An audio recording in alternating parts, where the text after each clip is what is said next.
G'day guys, how's it going? Old Taxi Drift Guy here, second oldest drifter in the world.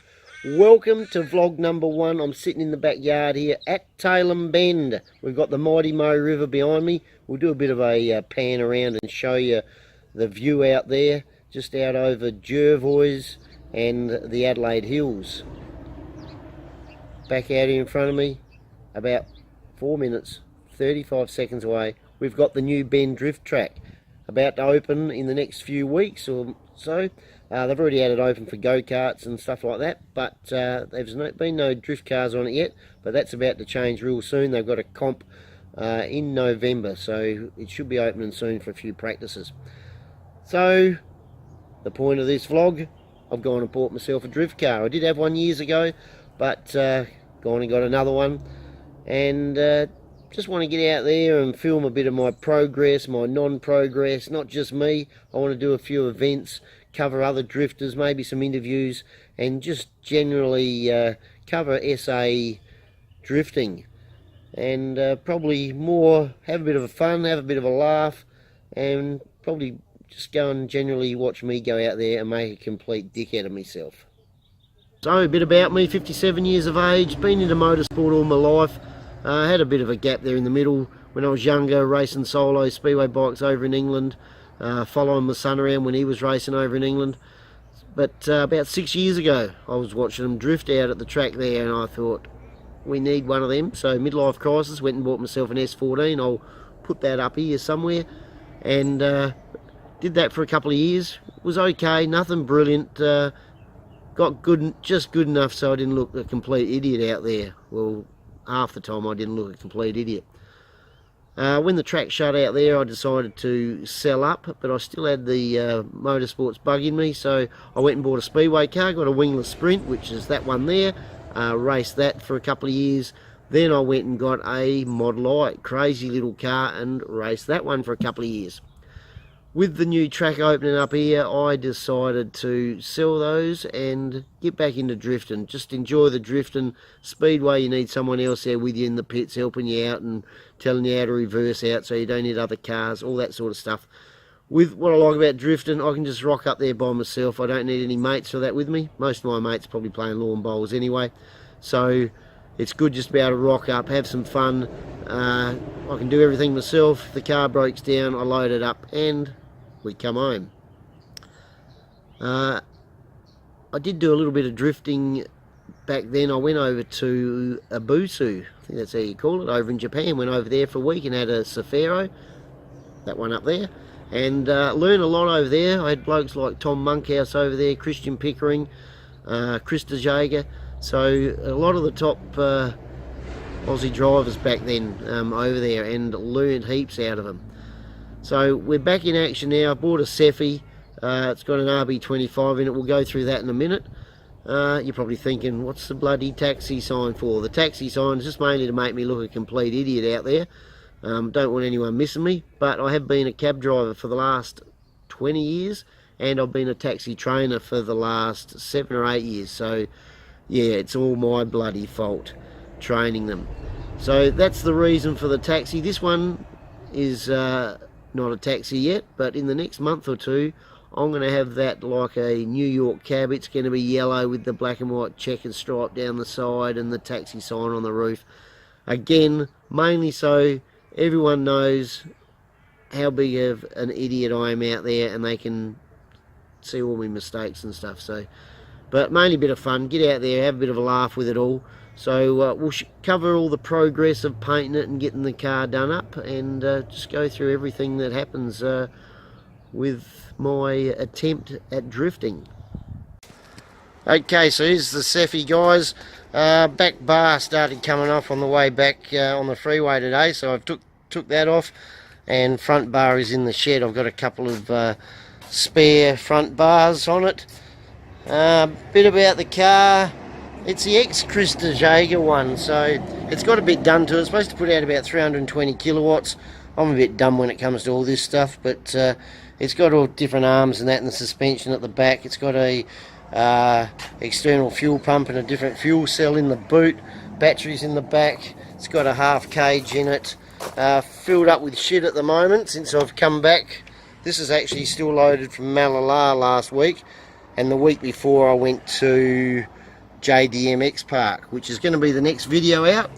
It's got a power commander in there and a bit of other stuff. What else we got here?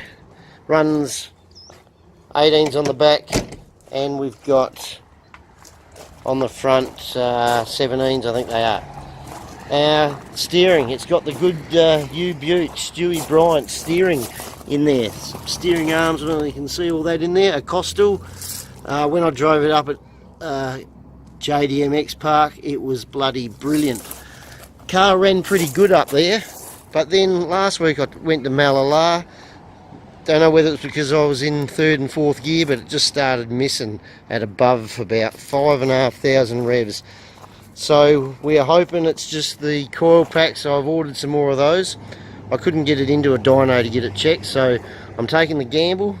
Going to put some new spark plugs in it, new coil packs, and hopefully that fixes the problem. I always seem to have a problem whenever I go to Malala.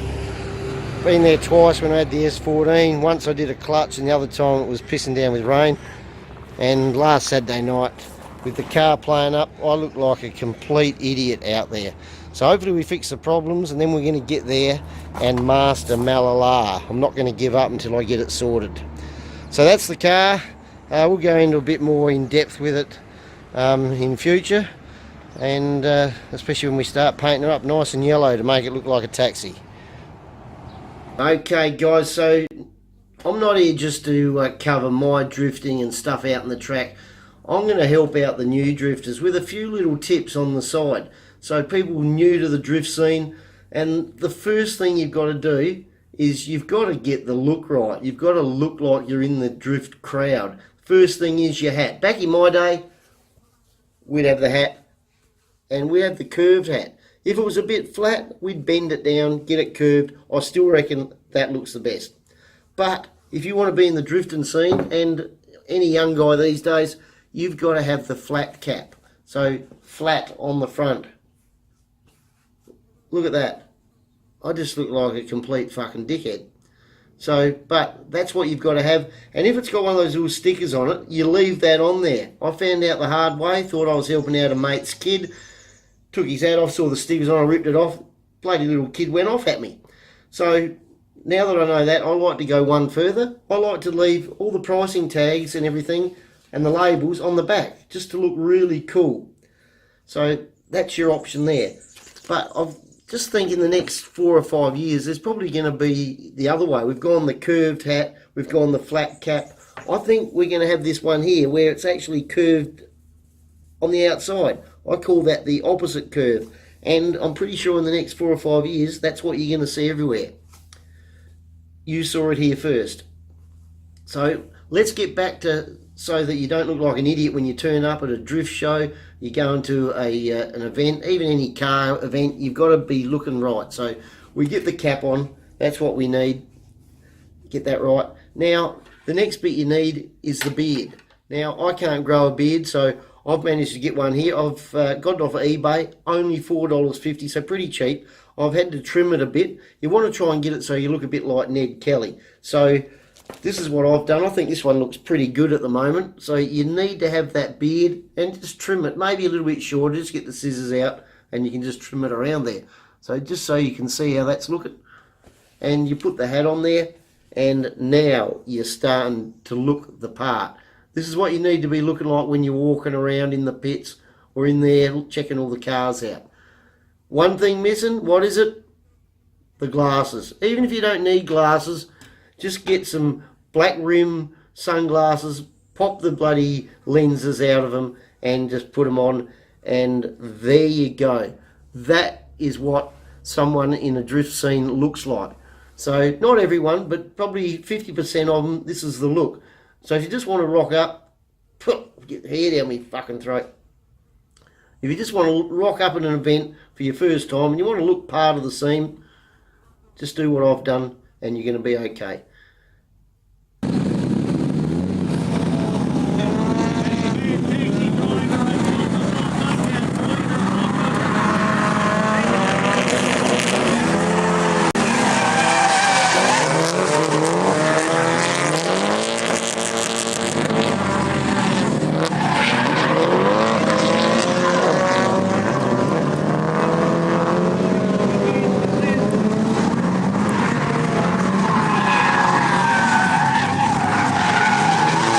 So thanks for watching, guys.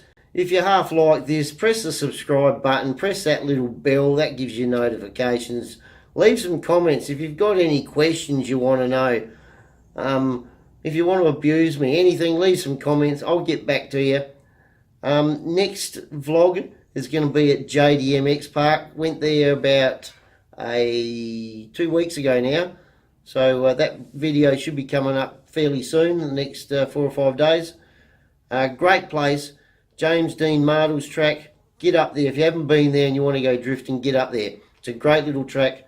You're going to learn heaps up there. And James is always there to give you a bit of a helping hand if you're new to drifting. So that's what's coming up next.